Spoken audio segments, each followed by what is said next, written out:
darle la bienvenida, grábenos, don David, para darle la bienvenida a nuestro queridísimo amigo, periodista independiente, documentalista de investigación, realizador de Guerra Híbrida, y le insisto con esto, un amigo personal, un amigo mío, Daniel Marmolejo. Dani, muy buenas tardes, ¿cómo te va? ¿Qué tal, querido Toño, amigos de Sin Censura en Estados Unidos, en México, en el mundo, mexicanos y no mexicanos? Pues muy bien, esperando la recuperación franca de nuestro querido amigo que nos guía, Vicente Serrano. Muy contento de estar contigo este día haciendo las reflexiones justamente de lo que señalas, Toño. Un momento muy importante para la humanidad ante este enfoque que quisiera yo comentar contigo, que es la dictadura de la inteligencia artificial ante o frente a la dictadura de la inteligencia humana, en este momento en el que se está logrando ejercer un control a través de someter con el apagón al presidente Trump, pero que también ha significado un éxodo de millones de personas de las redes sociales que están migrando ya en este momento hacia nuevas plataformas.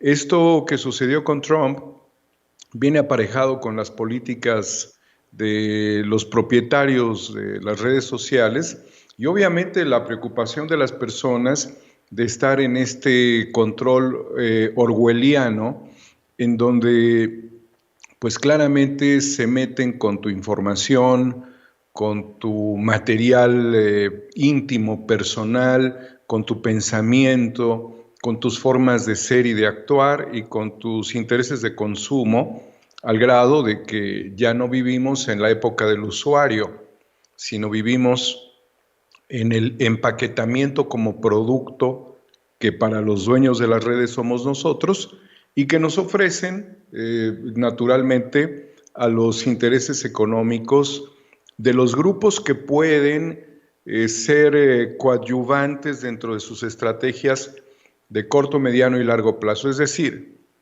las grandes compañías con los grandes capitales que sobreviven a esta pandemia y que han sobrevivido a lo largo de décadas y siglos. Entonces, el patrimonio individual, ha habido un cambio histórico muy significativo. Vivíamos durante muchos años en otro sistema económico y en otro tiempo, una lógica del patrimonio. Y esta lógica del patrimonio tenía como característica intrínseca algunos conceptos como la perpetuidad, el valor de futuro permanente como consecuencia del trabajo. Hoy todos estos factores mutaron en las últimas décadas, entonces las personas ya no tienen bienes, tienen redes, y esta presencia en redes pues también ha significado una inversión de dinero, de tiempo, de trabajo, que se ha consignado literalmente en pagos de facturas a empresas de telecomunicaciones y también a una forma nueva de comerciar a través del Internet. El cambio de paradigma representa esta inversión entre lo patrimonial, que era tangible, con la comunicación que en cierta forma es intangible. Pero el hombre es la misma columna vertebral de ambas, digamos, de ambos conceptos. Nada más que el patrimonio es un concepto que viene prácticamente desde que el hombre se fue haciendo hombre y desde que empezó a constituirse en comunidad en ese tiempo, pues, ¿qué serán? Entre 10,000 y 30,000 años en el pasado. Y fuimos construyendo conceptos que cuando llega una época moderna, la época del contrato social, la época de la propiedad privada, pues se consolidan. Y esto es una visión que también el capitalismo ha tenido y sobre la cual se ha sostenido. Pero hoy, junto con este cambio o esta inversión de la propiedad física, de lo tangible a lo intangible, también ha sucedido algo muy curioso.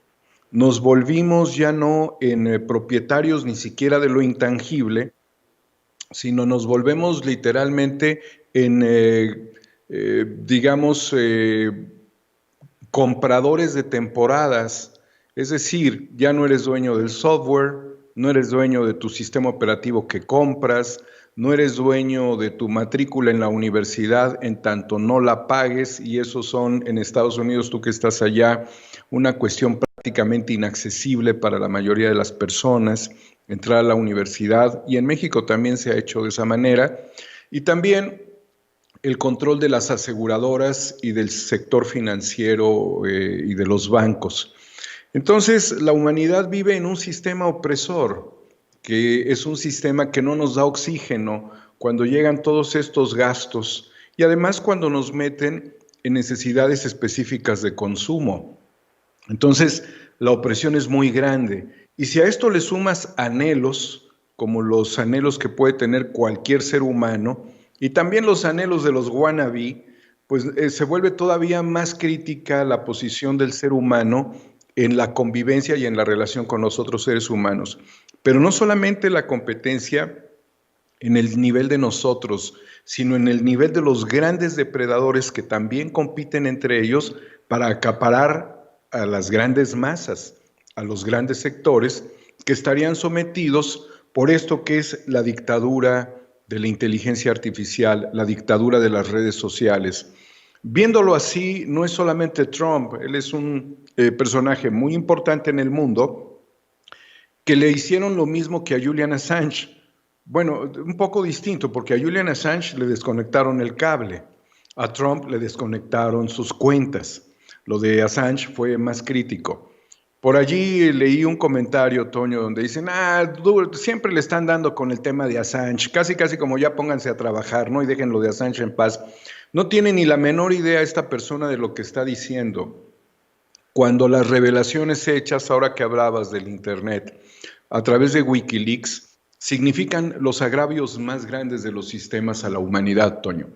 Entonces, querido Toño, el poder dialogar contigo respecto a la dictadura de las redes sociales, a la dictadura de la información, también tiene que ver con el interés, ya hablaba yo del concepto orwelliano, pero de los conceptos neofascistas prácticamente, de controlar el movimiento de las personas, de controlar los estados o las cuestiones biométricas en los espacios públicos, y también a través de la interpretación que pudieran tener distintos algoritmos que alimenta la inteligencia artificial y la macrodata, ir marcando tu camino, es decir, neutralizando tu conciencia humanista, tu conciencia crítica.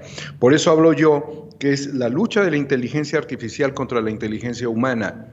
El planteamiento del presidente Andrés Manuel López Obrador es bastante significativo, porque ve la soberbia de los dueños de las redes y advierte esto como una mala señal.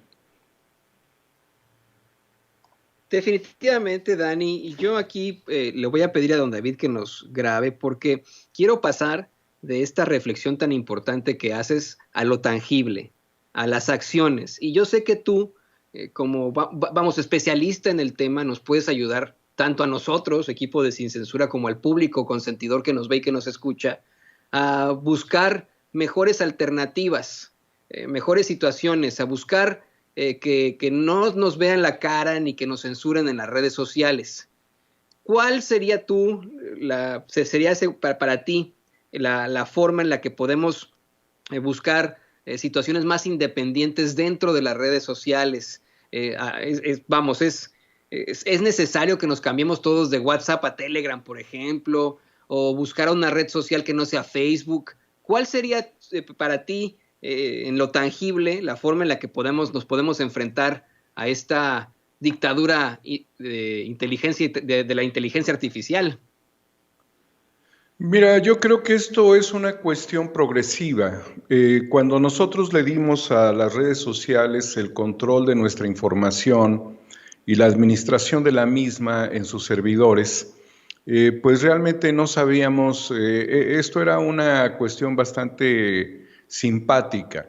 Incluso yo recuerdo que hace 7 años un importante amigo muy destacado en el ámbito de la fotografía me dijo, oye, ¿y esto es gratis? ¿No cuesta? Cuando conoció YouTube, ¿no?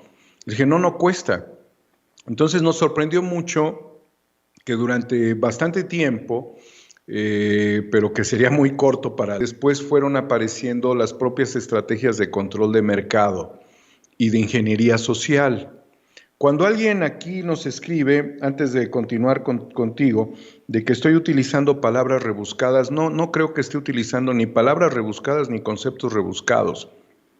Hablar de lo tangible es una casa, hablar de lo intangible es tu comunidad cibernética, porque en cualquier momento te la apagan simplemente como lo que ha sucedido, mientras que el otro era un bien que podías defender bajo un Estado de Derecho.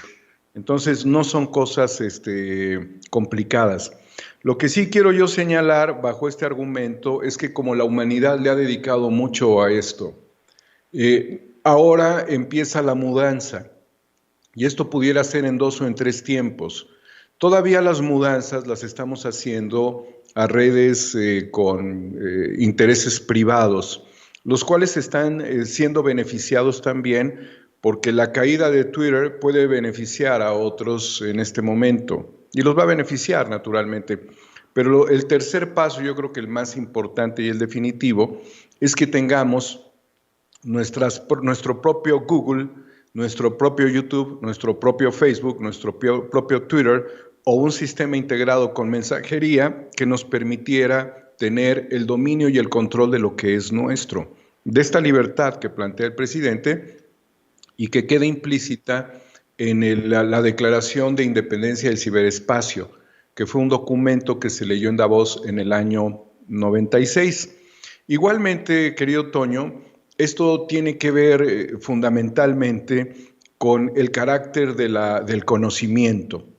El conocimiento se tiene que hacer público. Los papers de las universidades, de los centros de investigación, tienen que estar también al alcance, porque si muchos de ellos son pagados por el Estado, pagados por el gobierno, deberíamos los seres humanos de tener acceso a ellos para ir construyendo sociedades avanzadas y no entrar en ciertas limitaciones.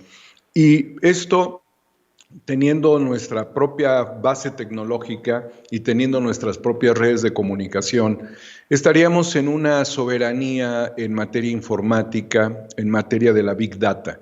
Y creo que una nación que aspire no solamente a entregar Internet con una operación con afiliados a Microsoft en México, como Bernardo Sepúlveda y su empresa, sino teniendo nosotros la posibilidad de que estén protegidos nuestros datos, estaríamos haciendo un avance muy importante.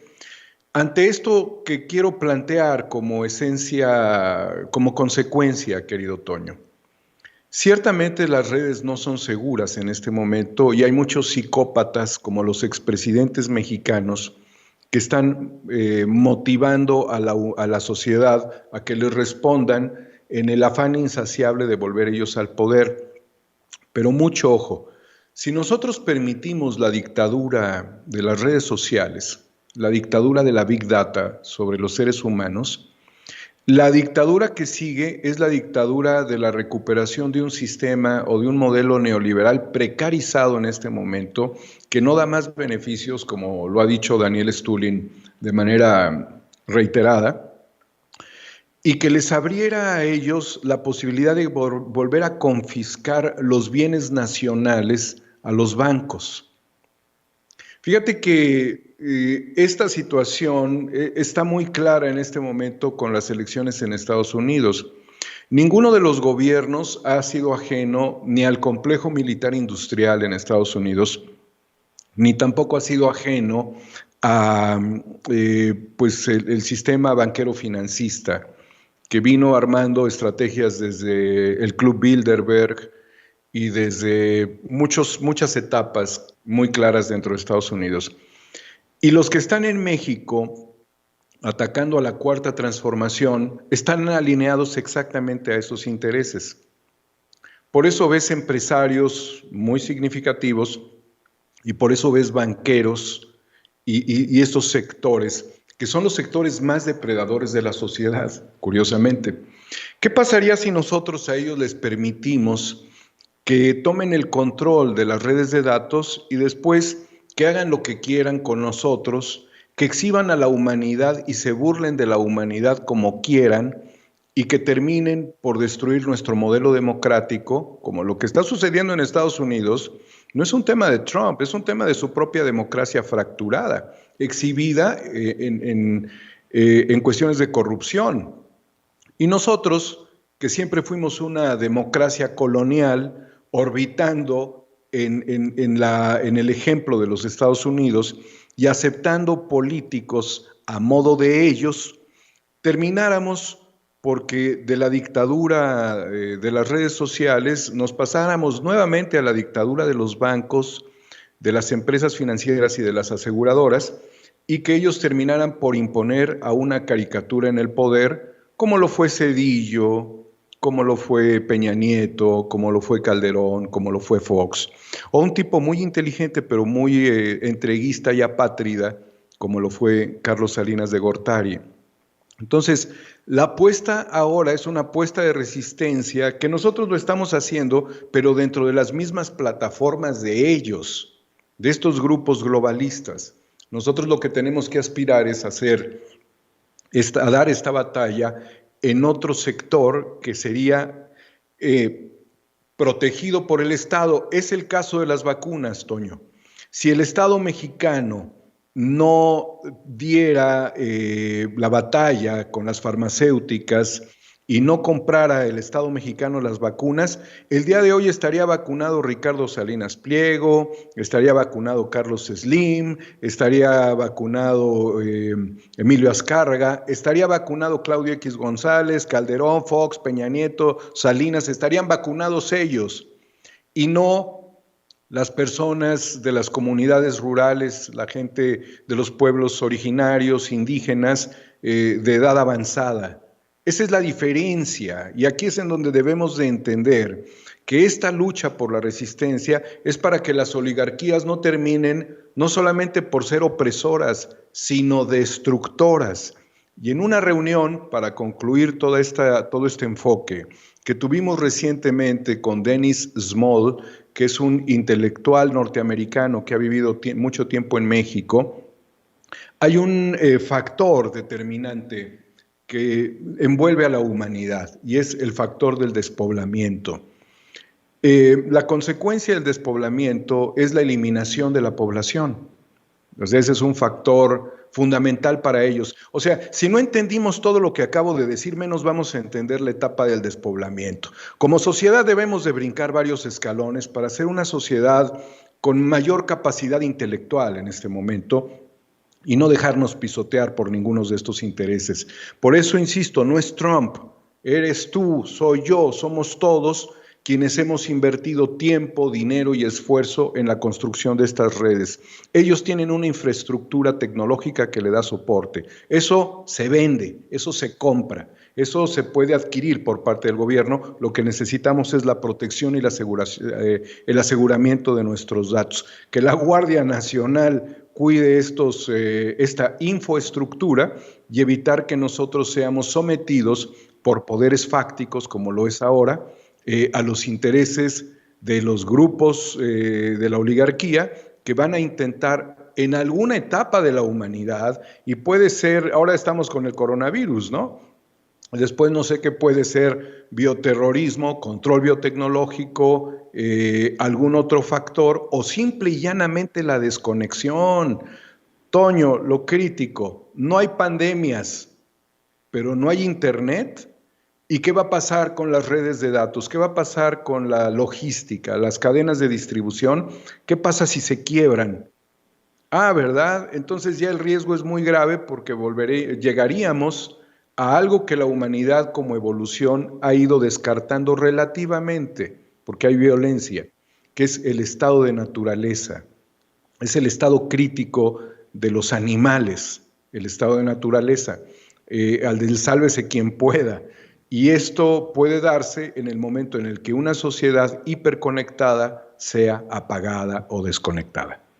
No, sí, se han dado casos, muchísimas, incluso experimentos sociológicos en los que pues nos damos cuenta que esta falta de información nos caería muy mal. Es decir, han hecho en experimentos sociológicos, han hecho la tarea de quitarle, por ejemplo, a una persona un celular por una semana, por ejemplo, ¿no? Una semana nada más, o una red social por un mes. ¿no? Y hay muchas afectaciones al comportamiento. Nos hemos hecho, Dani, como seres humanos, completamente, no sé, ¿no?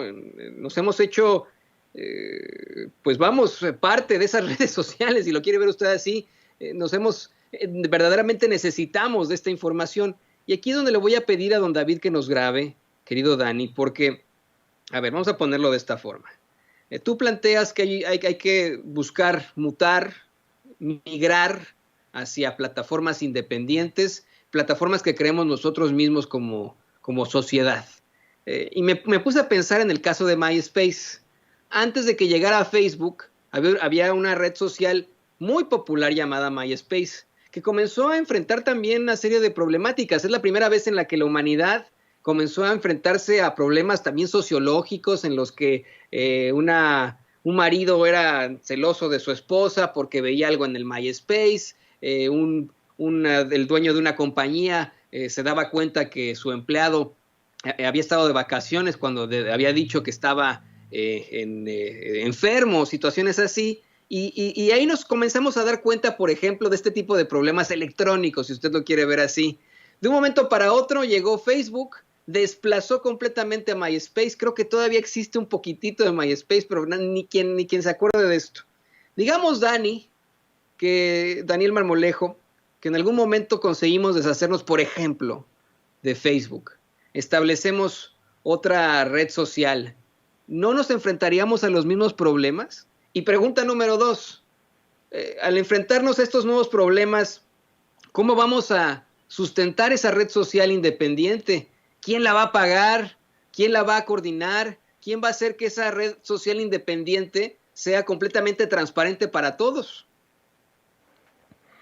Uno de los aspectos importantes de la red social que nosotros tendríamos que aspirar sería, para empezar, una red sin bots y sin trolls, porque sería una red desincorporada de los intereses globalistas y de los intereses golpistas, y en donde se pudiera cancelar a todo aquel que estuviese intentando hacer un ciberterrorismo dentro de la red, porque eso estaría rompiendo a la propia red. O sea, no hay que romper la propia red. Necesitamos reglas de convivencia, naturalmente.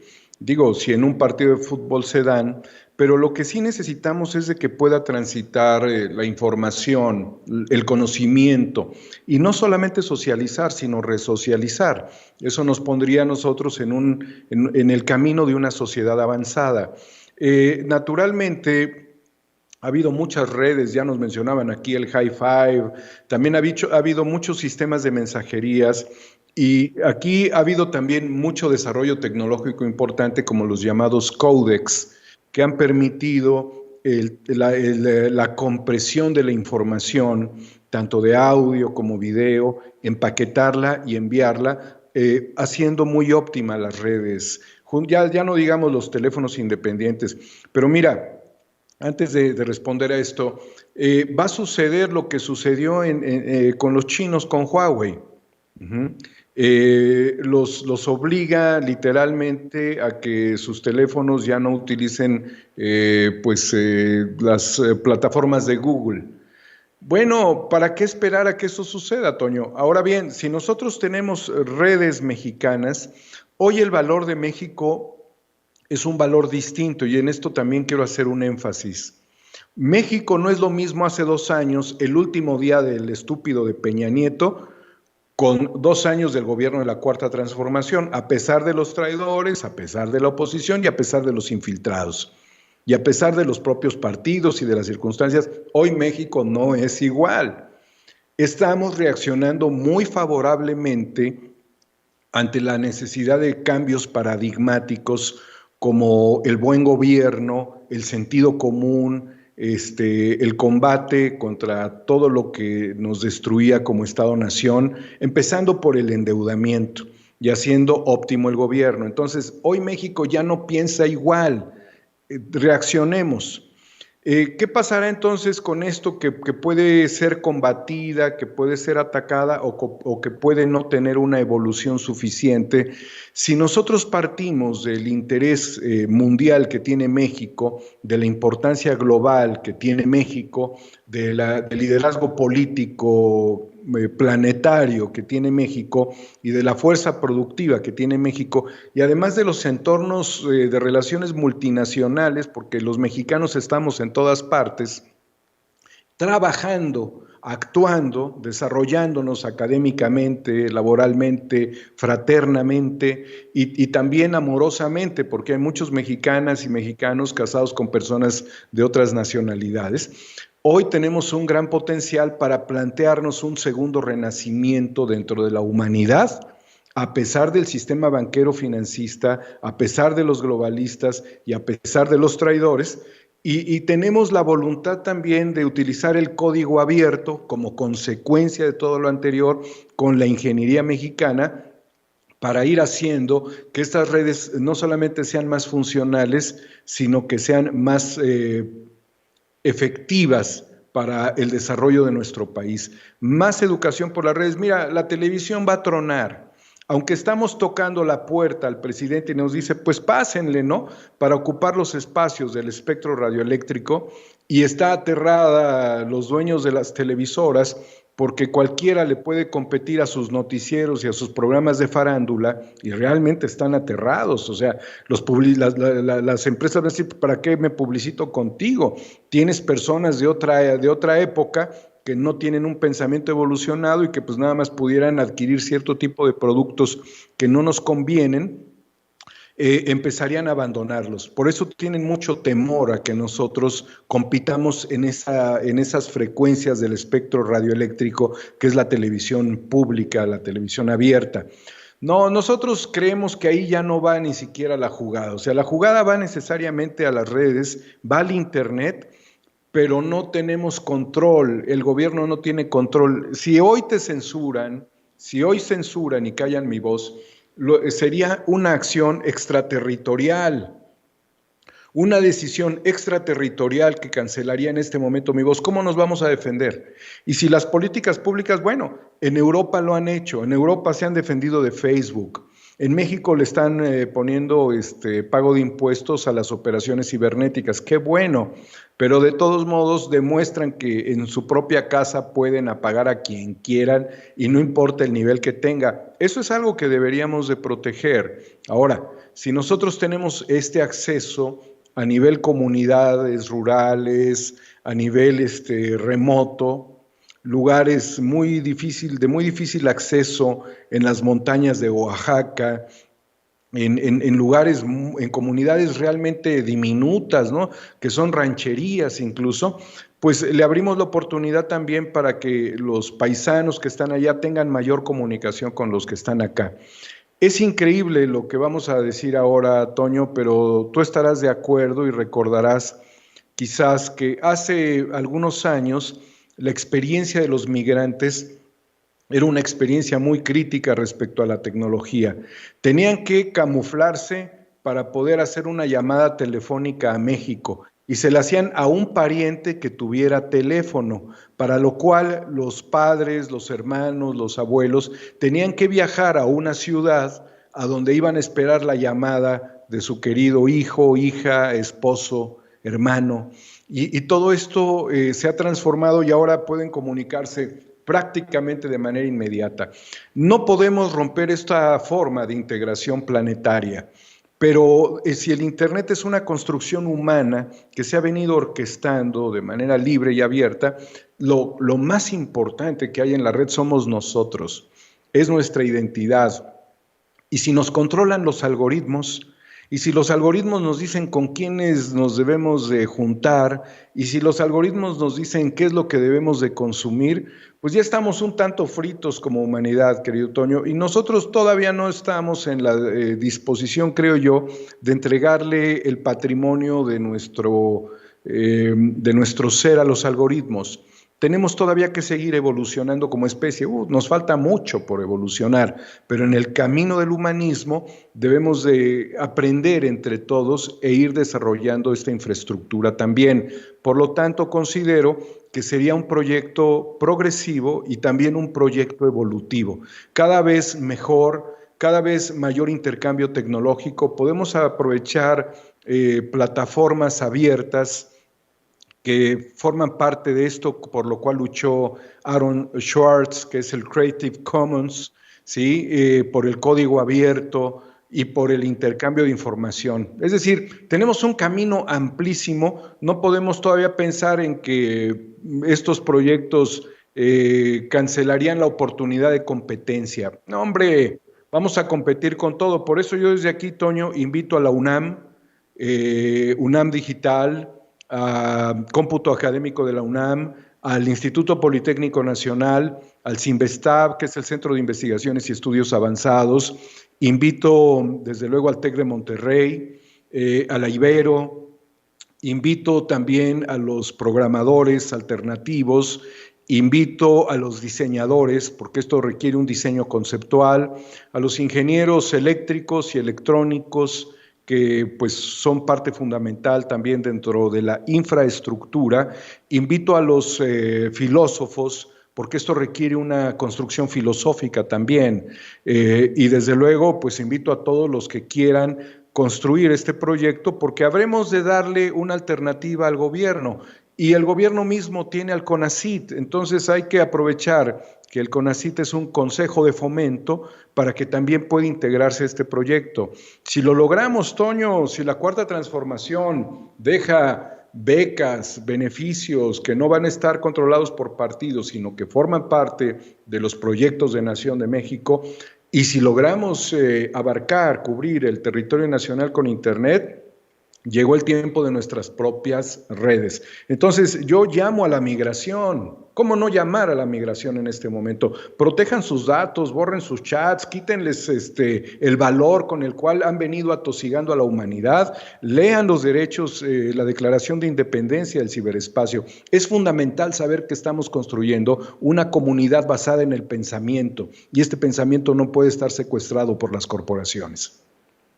Y hay que dejarlo muy, muy claro. El mismo Mark Zuckerberg desarrolla Facebook desde su universidad siendo estudiante. Él nunca terminó la carrera, lo hizo así, y fue una aplicación de lo más básica al principio que pegó, y después le agregaron muchísimas cosas más y etcétera. Pero, como bien menciona Daniel Marmolejo, nosotros podríamos desarrollarla y podemos pensar, por supuesto, en nuestros jóvenes, en las universidades, y no, hay muchos jóvenes que están saliendo de la preparatoria o que siguen en la preparatoria o que se dedican a algún oficio y que tienen muchísimas bases en cuanto a situaciones informáticas que también nos podrían ayudar de esa forma, querido Daniel Marmolejo. Tiene que haber una convocatoria, en efecto, para que podamos enfrentarnos a este tipo de situaciones.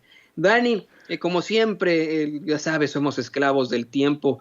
¿Qué te parece que nos cuentas? ¿Qué va a traer esta semana Los Incorruptibles? ¿Nos cuentas tus redes sociales? ¿Cómo podemos ponernos en contacto con tu canal?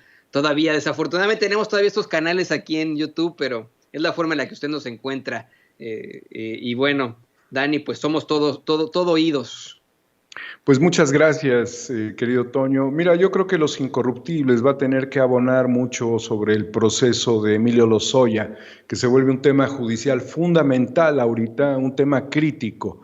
Evidentemente tenemos que seguir arengando y avanzando en la integración de este modelo de redes sociales mexicanas. En próximas semanas tendremos a la audiencia y a lo mejor alguna pequeña cápsula sobre metapolítica con Daniel Stulin. Sin olvidar que hoy el doctor Ondarza, Rodolfo Ondarza, quien nos ayudó a integrar el panel de psiquiatras para analizar a los expresidentes y que todos están reprobados en la condición mental para operar un país, imagínate en qué riesgos hemos estado, está con su proyecto de salud universal. O sea, es un llamado integral a todos nosotros. Y Toño, por favor, mándale un saludo, un abrazo muy fraterno a nuestro querido Vicente, esperando que tengan el interés de que esta puerta que hemos abierto para la televisión pública tuviese a Sin Censura, naturalmente en los espacios del sistema público de radio y televisión del Estado mexicano, 20 y tantas estaciones a nivel nacional, una llegada muy importante, y sería muy bueno que Sin Censura acompañara este portazo en positivo que le estamos dando a la televisión y que el propio Genaro Villamil replica en un tuit a partir de que hicimos este llamado el viernes. Hay varios proyectos, varios programas y bueno, se trata de que no haya apagones, ¿no? Se trata de mantener informada a la gente en un buen sentido, no abyecto, sí positivo. 4A República, querido Toño, y Homo Ex Novo en Twitter. Muchísimas gracias por esta oportunidad. Nosotros más que puestos, yo bueno, no sé en cuanto a todo, Sin Censura, yo puestísimo, yo siempre he tenido una gran intención de trabajar en la televisión, en la radio pública, por supuesto que lo podemos hacer desde Sin Censura, por supuesto que le vamos a pasar este mensaje a Vicente Serrano, que nos está viendo, nos está escuchando, y él sabe la importancia de que precisamente la radio y la televisión pública en México sean como aquí en Estados Unidos, no un sitio plagado del recomendado fulanito o el recomendado tal, que es amigo del politicazo, que es sobrino de no sé quién, sino de la verdadera gente, del pueblo. Nosotros tenemos que conformar esos medios públicos de información, no los mismos de siempre, no los que tienen todos los privilegios. Y yo, mira, encantado, encantado, si se abre este espacio para los periodistas independientes, mi querido Daniel Marmolejo, por supuesto que con mucho gusto le entraríamos. Pues muchas gracias como siempre por estas intervenciones tan puntuales, tan buenas de Daniel Marmolejo. Recibe de mi parte un caluroso y virtual abrazo desde acá, desde Chicago, Illinois. Estamos muy en contacto, querido amigo.